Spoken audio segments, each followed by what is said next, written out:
Thank you. Bear with me while I get through this, please. But before I start telling embarrassing stories about my brother, I want to take this opportunity to thank the San Jose Police Department for the incredible support that they have given my family over these last 9 days. The department has gone above and beyond in taking care of my family and helping us navigate these difficult waters. They have well represented the brotherhood and sisterhood that connects police officers not only in their own departments, but across the nation. We also want to thank the San Jose community. The outpouring of support from local businesses and individuals has greatly helped my family, and we thank you from the bottom of our hearts. Now, as you may have heard, my brother was a San Jose police officer.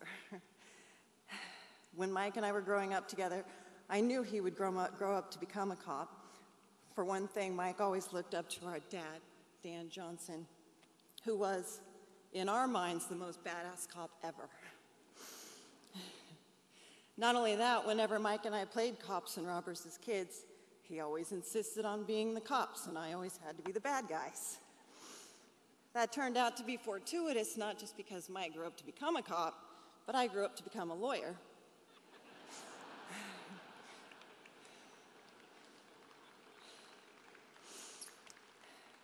Even more so, my brother Mike genuinely cared about truth, justice, and helping people with the same passion he applied to every aspect of his life.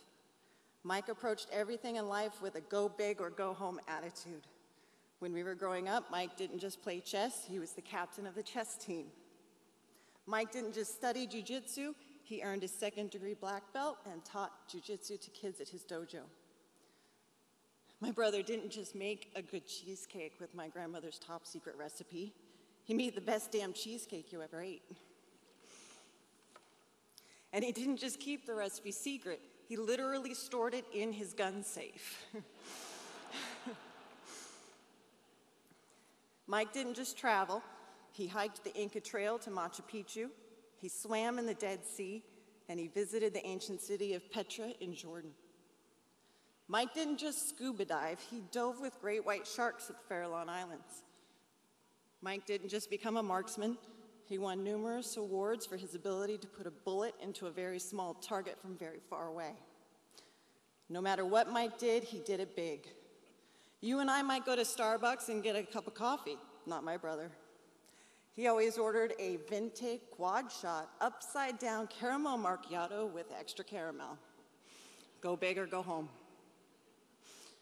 More importantly though, if you were lucky enough to call Mike a friend, you know Mike gave you his all.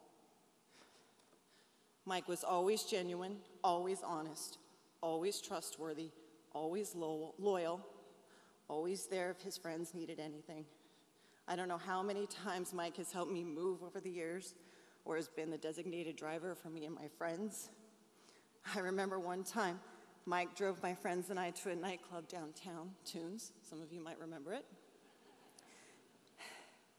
When my friends and I got to the door of the club, we realized one of us had forgotten our ID. Whoops. We called Mike. He came back and picked us up, drove us to my friend's house to get her ID, and drove us back downtown. At the end of the night, he picked us all back up again and drove us all home. And for those of us lucky enough to be part of Mike's family, particularly Nikki, his beautiful, brave wife, Nikki's parents, my parents, our step-parents, his grandmother, my husband, my kids, we know that when Mike loved, he did it with all of his heart. And he showed it by being at every family event he could. Even if he could only stop by while he was on patrol, Mike was there. He never missed a birthday party, a holiday, a chance to have lunch, go out for a beer, or just stop by and hang out. Mike loved going to the police and fire games every year with our dad, and he had dinner several nights a week with our mom. Mike spent a lot of time at my house with my family as well. He taught my daughter how to put someone in a sleeper hold when she was only 3. He also played Barbies with her. I have pictures to prove it. He wrestled with my son and read him stories. He gave both of my kids a love of jiu-jitsu. He'd go out with Nikki and her mom and Nikki's sister and brother-in-law for bottomless mimosas on Sunday. Mike loved his family with his entire heart, and he expressed his love by being present. And now that he's gone, we know it was truly a gift. Mike, we will not only miss you, you have left an emptiness in our lives that cannot be refilled. We love you. We are proud of you. Today and every day we will honor you. Rest in peace, my little brother. Thank you.